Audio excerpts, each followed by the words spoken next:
If this is your first time on the channel, welcome. If you are a returning viewer, you might know that I could sit down and talk to you about this watch for hours. The history, the design, all the specialities that make it unique. But we're not talking about the Pelagos or the Black Bay 58 or the Black Bay Pro or the Black Bay GMT or what's the other one? Black Bay Chronograph. No, we're talking about the Black Bay in its simplest form, the 41, the 36, and the 32. This might be a very simple watch. I didn't pay it much attention. I've always paid more attention to the sports pieces because I thought they offered more, but these are seriously impressive. And there is something that links these two watches together, and that something I think is what has allowed Tudor to survive and thrive ever since its inception.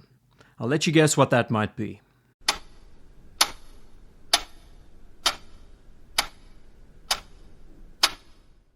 When we think of the Tudor brand image today, a few things come to mind. The shield logo, the rose logo, the snowflake hand, and the smiling, self-winding script. A lot of these small elements have been included in these watches to differentiate themselves away from Rolex and its image. The common saying today that the shield protects the crown, and that's an actual term used by Tudor's team. It's safe to say that Tudor's Black Bay line and collection could be seen as one of the most successful families in the Swiss watch industry. Amazing to think, because these watches have only been around for 10 years. Now, over this decade, we have seen the rebirth, the revitalization of Tudor as a brand.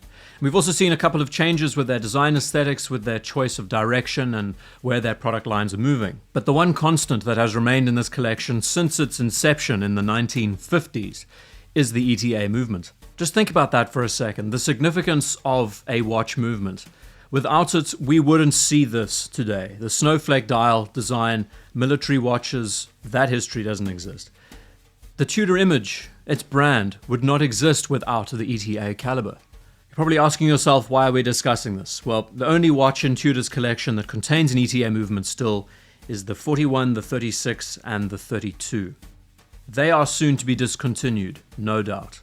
The smiling dial that we have come to know and associate with the Tudor brand is going to disappear, sadly. Not only do we know this for a fact, because it has been happening behind the scenes, but we know that Tudor is adamant to put their in-house movements in all of their watches. So the point of this video today is to look at the next generation of the Black Bay. Not only the standard steel bezel variants, but also how it's going to influence the models that we are accustomed to seeing, like the Black Bay 58 and others. The eagle-eye viewer will notice there are a couple of design tweaks and changes that have made these watches aesthetically look a lot better, but sacrificing one of the most characteristic components at the same time. Before discussing that, quick caveat, I love the smiling dial.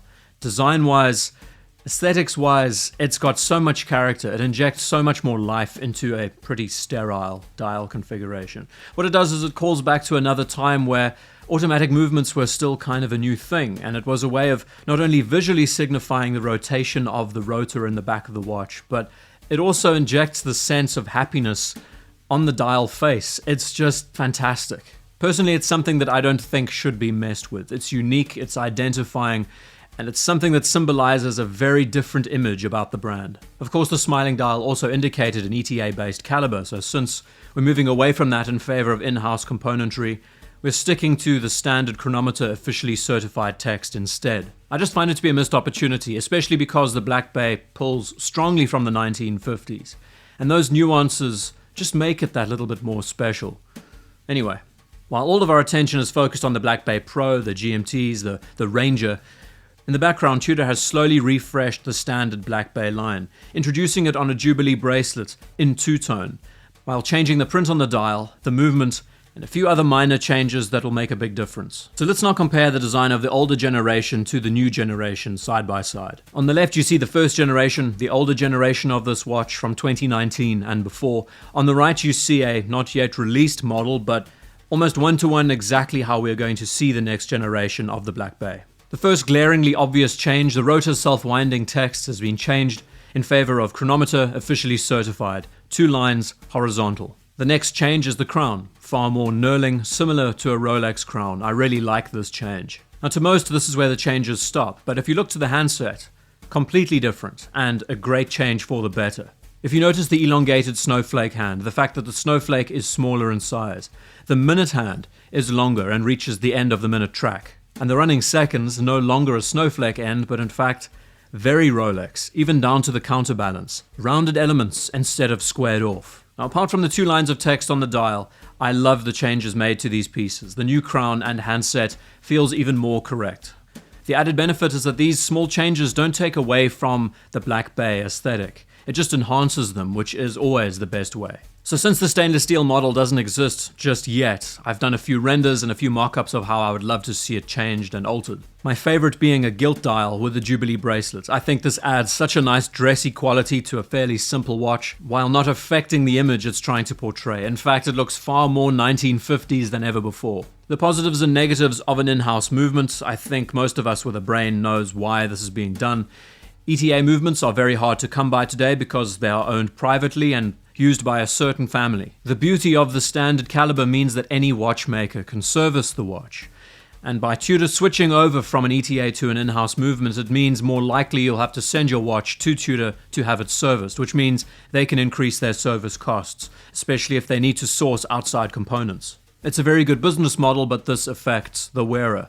And the biggest upside is that the chronometer rating and accuracy of these movements can be improved by the manufacturer. So it's conflicting. The watch's movement is going to be more expensive to service, but it's also going to be more accurate, theoretically. Even though ETAs are historically known as being bulletproof, easy to maintain, and very accurate if well regulated. I am in 2 minds about this change, but as many enthusiasts have said in the past, a luxury brand should use their own movement instead of piggybacking off a generic.